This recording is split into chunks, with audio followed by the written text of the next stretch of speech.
আর আজকে কত টাক্কু ফাটকু এরা বই লেখে, হজের সঙ্গে মদিনার কোনো সম্পর্ক নাই। আমরা বলি আমরাও জানি নাই, কিন্তু আমরা হজ করে মদিনা না গেলে মনে হয় যেন আমাদের অসম্পূর্ণ কি রয়ে গেল। কথা বলেন না? আমাদের মনে কি যেন হারিয়ে ফেললাম আমরা, এমন মনে হয়। তুমি হজ পাইলা কোথায়? তুমি নামাজ পাইলা কোথায়? তুমি কুরআন পাইলা কোথায়? তুমি মদিনা পাইলা কোথায়? তুমি মক্কা পাইলা কোথায়? যেই নবীর কারণে পেয়েছো, সবকিছুর চাইতে সেই নবীর দাম কম না বেশি? জোরে বলেন, কম না বেশি? অনেক বেশি।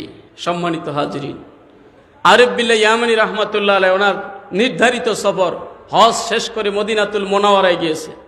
মদিনাতুল মুনাওয়ারায় যাওয়ার পরে মনের আকুতি ভরে নবীজির কাছে সালাম দিলেন। এবার একটু সরে নবীজির বুক বরাবর শুয়ে আছেন কে? আবু বকর সিদ্দিক রাদিয়াল্লাহু তাআলা আনহু।